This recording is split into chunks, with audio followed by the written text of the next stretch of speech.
नमस्कार, मैं भोपाल से प्रांजल श्रीवास्तव।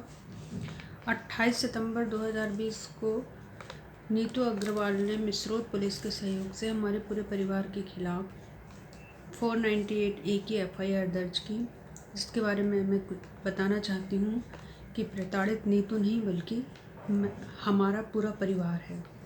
नीतू और अनुराग वर्ष 2008 में इंटरकास्ट लव मैरिज के बाद से लगातार मध्य प्रदेश के बाहर दूसरे राज्यों में कार्यरत और निवासरत रहे। शादी के बाद से ही नीतू को मेरे भाई अनुराग का अपनी माँ के पास मिलने आना बिल्कुल ही पसंद नहीं था, जिसकी वजह से वो लगातार अनुराग और मेरी माँ को प्रताड़ित करती रही, जिसकी शिकायतें भी समय समय पर मिसरोद पुलिस थाने, SP, कलेक्टर, मानव अधिकार आयोग, महिला आयोग सभी जगह की गई। यहाँ तक कि मेरे भाई ने 2011 में नीतू के खिलाफ तलाक का मुकदमा तक दर्ज किया, जो कि उसके विदेश जाने की वजह से डिले हो गया। और 2015 में नीतू मेरी माँ के किराए के मकान का ताला तोड़ा, बंधक बनाया, उनके आने पर जान से मारने की धमकी दी, जानलेवा हमला किया, सामान तोड़ा फोड़ा, और यहाँ तक कि हमें पुलिस को बुलाना पड़ा माँ को उसकी कैद से आज़ाद करने के लिए। सारे सबूतों, सारी शिकायतें देने के बावजूद भी मिसरोद पुलिस ने कोई FIR दर्ज नहीं की और एक सामान्य से NCR दर्ज कर दी। इसके बाद मेरी माँ ने जिला अदालत में मेरी माँ को कोर्ट केस दर्ज करना पड़ा घरेलू हिंसा का, और मेरे भाई ने दोबारा से तलाक का मुकदमा दर्ज किया। तलाक के मुकदमे के बावजूद भी मेरा भाई लगातार उसको लाखों रुपए देता रहा और बच्चों की देखभाल करता रहा। अगस्त 2015 में भी, अगस्त 2020 में भी, मतलब 2015 के बाद लगातार प्रताड़ित करते रहे, जिसके बाद कई बार इसकी शिकायतें कलेक्टर, SP, महिला आयोग और मिसरोद पुलिस थाने में की गई। अगस्त 2020 को भी ये अनुराग के भोपाल माँ से मिलने के लिए आने के 2 दिन बाद ही बिना उसकी मर्जी के भोपाल आ गई और माँ के साथ दुर्व्यवहार करने लगी। मैंने इसको समझाने की कोशिश की तो ये मेरे साथ भी गाली गलौज, मारपीट और दुर्व्यवहार किया। इसने माँ को जान से मारने की धमकी दी।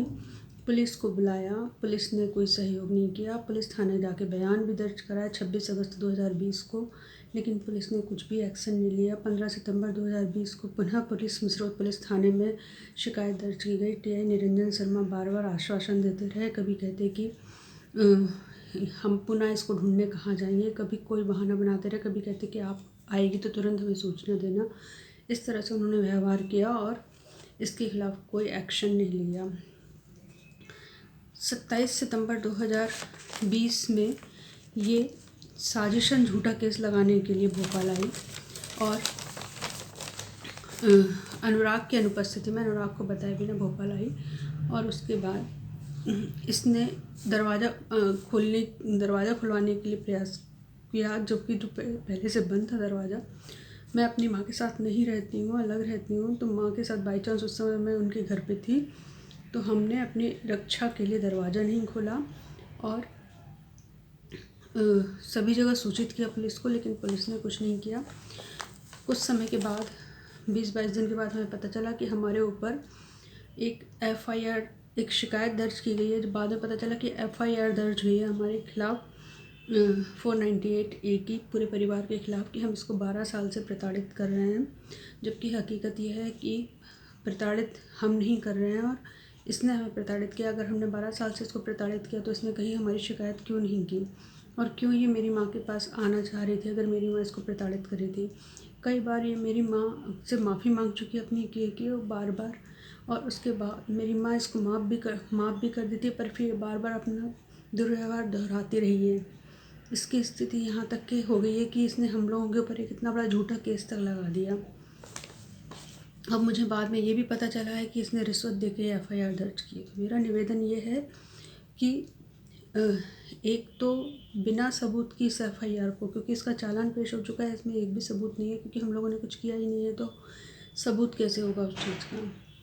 तो चालान पेश हो चुका है इसका, इसमें कोई सबूत नहीं है, और पुलिस ने भी ना कोई जांच की, ना ही कोई सबूत देखा, ना ही कोई काउंसलिंग की, और ना ही हमारे घर आए उसकी देखने के लिए कि क्या घटना हुई क्या नहीं हुआ, सब कुछ। हालांकि पुलिस की वैन वहाँ खुद मौजूद थी, 100 नंबर हम लोगों के बुलाने पे भी आई थी, तो हमें लगा कि हमारी हेल्प के लिए आई है और इसको समझा देगी, पर हुआ उल्टा ही। तो मेरा निवेदन ये था कि मुझे पता चला है कि इसने रिश्वत दे के FIR दर्ज की है हम लोगों के परिवार के खिलाफ, तो इसके रिश्वत देने के हमारे पास पुख्ता सबूत भी हैं। तो मैं चाहती हूँ कि इसके ऊपर रिश्वत देने के लिए इसके ऊपर FIR दर्ज की जाए, कठोर कार्रवाई की जाए, और इसके अलावा इस FIR को भी वापस लिया जाए, क्योंकि इसमें कोई भी सबूत नहीं है। ऐसे कई केसेज वापस लिए लिए जा चुके हैं पहले भी, जिनमें कोई सबूत नहीं होता है। तो डिस्ट्रिक्ट कोर्ट भोपाल से इस FIR को वापस लिया जाए और इसके ऊपर मुकदमा दर्ज किया जाए। धन्यवाद।